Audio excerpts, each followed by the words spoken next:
का गला घोटना, मुख्यमंत्री को बर्खास्त कर देने की ताकत लेना चाहते हैं, मंत्री और प्रधानमंत्री तक को बर्खास्त कर देने की ये ताकत लेना चाहते हैं। पार्टी वैसे भी ये लोग शुरू से भारत के संविधान पे विश्वास नहीं करते थे, चाहते हैं कि हम अपने कलम से बर्खास्त कर दें। यह लोकतंत्र का गला घोटना नहीं तो और क्या है। इतने गंभीर गंभीर आरोप भाजपा ने जिन लोगों पे लगाए थे, अधिकांश लोग आज भाजपा के साथ खड़े हैं, जाना पसंद करते हैं, लेकिन वह मोदी के सामने और भाजपा के सामने झुकना पसंद नहीं करते हैं। नमस्कार दोस्तों, आप देख रहे हैं लाइव लॉग न्यूज। मैं आपके साथ ब्रजमान गौतम। आज हमारी मौजूदगी समस्तीपुर जिला में है, जहां पर राष्ट्रीय जनता दल के कद्दावर मुस्लिम समाज से आते हुए माननीय शाहीन जी हैं। आज बातचीत करेंगे कि केंद्र सरकार के द्वारा जो लोकसभा में 3 बिल पेश किए हैं, क्या यह लोकतंत्र के लिए सही है या गलत है, ये तमाम जानकारी लेंगे। सबसे पहले मेरे चैनल में आपको स्वागत है। Thank you. कल जो पार्लियामेंट में देश के गृह मंत्री माननीय अमित शाह जी ने जो 3 बिल पेश किए, उसमें से केंद्र शासित संशोधन विधेयक है, जम्मू कश्मीर पुनर्गठन संशोधन विधेयक है और एक 130वां संविधान संशोधन विधेयक है, जिसमें जो संविधान संशोधन विधेयक है उसमें इस बात का कहा गया है कि जो राज्य के मंत्री हो या मुख्यमंत्री हो या देश के प्रधानमंत्री हो, अगर वो 5 साल जेल के प्रावधान के तहत 30 दिन तक अगर हिरासत में होते हैं तो उन्हें इस्तीफा देना होगा। ये लोकतंत्र के लिए कितना सही है? देखिए, भारतीय जनता पार्टी लगातार इनका जो कार्य है वह संविधान के विरुद्ध और लोकतंत्र के विरुद्ध देखने को मिल रहा है, और एक ऐसी व्यवस्था वो विकसित करने के, एक तानाशाही व्यवस्था विकसित करने के लिए उनका लगातार प्रयास रहता है। एक डिक्टेटरशिप कायम करना चाहते हैं। पता नहीं, भारतीय जनता पार्टी वैसे भी ये लोग शुरू से भारत के संविधान पे विश्वास नहीं करते थे। यह लोग शुरू से भारत के संविधान के विरुद्ध अपना कुछ बनाना चाहते थे, और जिस तरह से वो राष्ट्र के ध्वज तिरंगा को भी राष्ट्रीय ध्वज मानने को तैयार नहीं थे। आपने देखा होगा कि 50-60 सालों तक इन लोगों ने राष्ट्रीय ध्वज नहीं बनाया। तो भारत के संविधान पे इनका विश्वास नहीं है।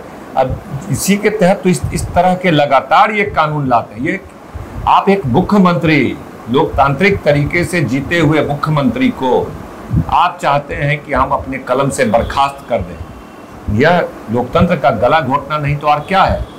आप कहते हैं मुख्यमंत्री हो या मंत्री हो या फिर आप प्रधानमंत्री हो, आप उसको अगर 30 दिन वो हिरासत में रह गया है, जेल में रह गया है, तो उसको आप ख़त्म कर देंगे। उसको बर्खास्त करने की ताकत आप लेना चाहते हैं। तो आप तो किसी आप सारी जांच एजेंसी आपकी है, आप किसी पे CBI केस कर दोगे, उसको इशारा कर दोगे, सजा का ये एक गंभीर धारा लगा के उसको 1 महीना 2 महीना के लिए जेल में बंद कर देगा। क्या आपको लगता है कि आज तक इतिहास में प्रधानमंत्री के खिलाफ FIR हुआ है और प्रधानमंत्री कहीं न कहीं 30 दिन या 5 साल के केस प्रावधान में ऐसा होंगे, या आपको लग रहा है? मुख्यमंत्री को तो अभी बंद किया गया। अभी आपने उठा करके दिल्ली के मुख्यमंत्री अरविंद केजरीवाल को बंद कर दिया। अरविंद केजरीवाल को आपने जेल में बंद कर दिया। उसके बाद आपने कुछ दिन पहले झारखंड के मुख्यमंत्री हेमंत सोरेन को आपने बंद कर दिया। तो जो आपके विरोधी मुख्यमंत्री हैं, आप चाहते हैं उसका गला दाब दें। तो आपको जब कानून में आपको ताकत नहीं मिलती है, क्योंकि ये लोग बचे, कानून ने बचाया, भारत के संविधान में अरविंद केजरीवाल को बचाया और हेमंत सोरेन को भारत के संविधान में जो अधिकार था इसलिए ना उनकी जान बची, तो तब इसलिए तो उनकी कुर्सी बच पाई। वरना इसी को देखते हुए भाजपा चाहती है कि पूरे देश के जिस राज्य के मुख्यमंत्री को हम चाहें उसको बर्खास्त कर दें। जनता के द्वारा चुना हुआ मुख्यमंत्री को कोई ताकत उसको खत्म नहीं कर सकती है, यह भारत का संविधान कहता है। और मोदी जी, अमित शाह और पूरी भाजपा मिलकर के इस भारत के संविधान को बदलते हुए वो चाहता है कि किसी भी मुख्यमंत्री को हम खत्म कर दें, CBI का केस कर दें, ED का केस करवा दें, इनकम टैक्स का केस करवा दें। उनकी एजेंसियां हैं, वो कोई भी धारा लगा करके, मजबूत धारा लगा करके FIR कर देगा और उसको उठा करके बंद कर देगा। ये तानाशाही होगा, लोकतंत्र का बिल्कुल खत्म हो जाएगा देश से। सारे लोग डर जाएंगे, सारे लोग डर करके इनके चरण में चले जाएंगे। ये डरा करके, धमका करके सारी शक्ति अपने पास रखना चाहते हैं। पिछले विगत कुछ केस में हमको देखने को मिला कि जिन लोगों ने ईडी ने केस किया, चाहे वह एनसीपी में शरद पवार हो या हेमंत जो अभी विश्व शर्मा मुख्यमंत्री आसाम के, पहले कांग्रेस में थे, उन पर ईडी किया गया, और जो ही बीजेपी में गए तो सारा केस रफा दफा हो गया। ये सब क्या दर्द अदा करता है? हाँ, तो यही बात है ना कि ये डरा करके जांच एजेंसियों का तमाम नेताओं को अपने पाले में करने का काम करते हैं। कल तक ये कहते हैं भ्रष्टाचारी है, लुटेरा है, चोर है, ये है, वो है, और मैक्सिमम जितने बड़े बड़े जिन पर आरोप थे सब भाजपा के साथ चले गए। यहाँ तक मधु कोराप जितना भ्रष्टाचार था, हाँ, उसके साथ उन्होंने प्रधानमंत्री जी ने रैली किया। बिल्कुल, तो एक दो नहीं, पूरी फौज आप उठा करके देखिए, फहरिस्त देखिए कि जितने गंभीर गंभीर आरोप भाजपा ने जिन लोगों पे लगाए थे, अधिकांश लोग आज भाजपा के साथ खड़े हैं और प्रधानमंत्री मोदी जी के साथ खड़े हैं और उनके रैलियों में उनकी पार्टियों की मदद कर रहे हैं। तो कुछ लोग वैसे हैं सिद्धांत वाले जो जेल जाना पसंद करते हैं, लेकिन वह मोदी के सामने और भाजपा के सामने झुकना पसंद नहीं करते हैं। वैसे लोगों पर कार्रवाई करने के लिए यह कानून लाया जा रहा है कि अगर आप मेरे साथ नहीं आओगे तो हम ऐसा कानून बना दिए हैं कि 30 दिन के बाद हम आपको बर्खास्त कर देंगे, आप पद पे बने ही नहीं रह सकते हो। जिस तरह अरविंद केजरीवाल को इन्होंने बंद किया और झुकाना चाह के अरविंद केजरीवाल भाजपा के साथ आ जाए, हेमंत सोरेन भाजपा के साथ आ जाए, इनको भी जेल किया मुख्यमंत्री को, और दबाव बनाया अपना संदेश वाहक को भेज करके कि भाजपा के साथ आ जाओ, आपका केस खत्म कर देंगे। ये लोग नहीं गए। बिहार विधानसभा के महज 2 से 2.5 महीना बच चुका है।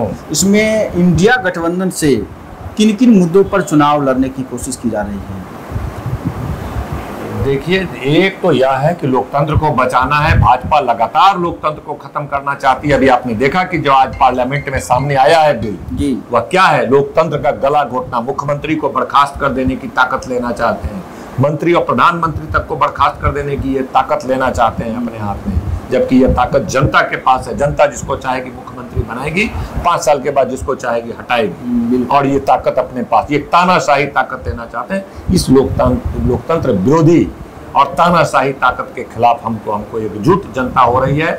दूसरी बात है कि हम जो गरीब गुरबा 70 साल से बिहार में, 80 साल आज़ादी के 79 साल हो गए, आज भी गरीब गुरबा के साथ न्याय नहीं हो सका है। बिहार में तेजस्वी यादव के नेतृत्व में न्याय देने का काम करेंगे, और बिहार में जो खजाना है उस खजाना का आधा पैसा गरीब गुरबा को वितरण करेंगे। चाहे माँ बहन योजना के तहत 2500 रुपया दें, चाहे 200 यूनिट बिजली फ्री करके हम उसको 1500 रुपया दें, चाहे उसको सामाजिक सुरक्षा पेंशन को 400 से बढ़ा करके 1500 करने का काम करें, चाहे गैस सिलेंडर दे करके 500 रुपये का उसको आर्थिक मदद करें। हर परिवार को हमारा मकसद है कि 10-12 हज़ार रुपया उसको हर महीने मिले, ताकि आने वाले 10 सालों में उसके घर में शिक्षा आए, तरक्की आए, खुशहाली आए, तभी देश और बिहार तरक्की करेगा। प्रधानमंत्री मोदी जी और भाजपा अमीरों और उद्योगपतियों की पार्टी है। पूरा खजाना बड़े बड़े उद्योगपति में बांटने का काम किया।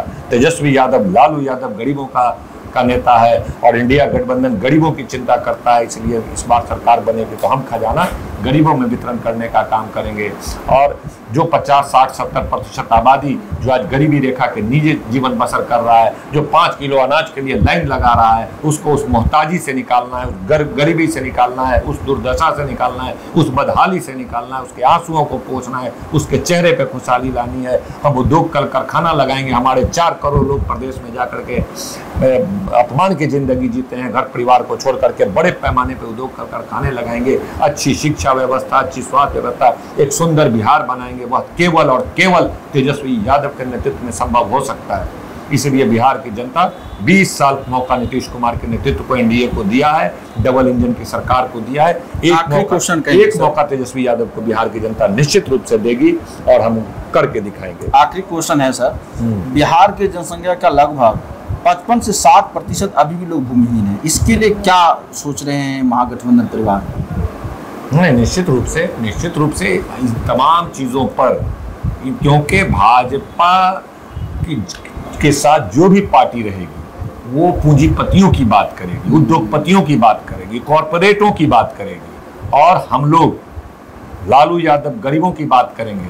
राहुल गांधी भी अब आ गए हैं, मतलब बेहतर ढंग से गरीबों की बात रख रहे हैं। तो हम लोग, हमारा कांग्रेस में कुछ परिवर्तन हुआ है। तो हमारा जो मिजाज है, जो लालू यादव की विचारधारा थी, उस विचारधारा पे राहुल गांधी भी मजबूती से आ गए हैं। वह भी अब जातिगत जनगणना मजबूती से बात कर रहे हैं। जनसंख्या के अनुपात में जो लालू यादव कहते थे आबादी उतनी हिस्सेदारी, केवल राजनीतिक हिस्सेदारी नहीं, हर चीजों में हिस्सेदारी, तो तमाम चीज जो सामाजिक न्याय है उसको एस्टेब्लिश करने के लिए, तो ये तमाम चीज भूमिहीन से लेकर के तमाम समस्याओं पर ये अगला 5 साल ऐसा बिहार के लिए होगा जो शायद हजारों साल और सैकड़ों साल या कई आज़ादी के 80 साल के बाद का पहली ऐसी सरकार आएगी जो एक सामाजिक न्याय वास्तविक रूप से दिखेगा लोगों को। तो इस प्रकार आपने देखा कि जिस प्रकार पूरे महागठबंधन परिवार जो एसआईआर है, यहाँ तक कि जो केंद्र सरकार ने जो 3 बिल लाए हैं उनके खिलाफ लोकतंत्र को बचाने की कोशिश जारी है। और 2025 बिहार विधानसभा मद्देनजर को देखते हुए इस बार बिहार की जनता किन्हें अपने हुक्मरान बनाती है वो तो समय बताएगा। आप देख रहे थे लाइव नाउ न्यूज़, मैं आपके साथ ब्रजमोहन गौतम, धन्यवाद।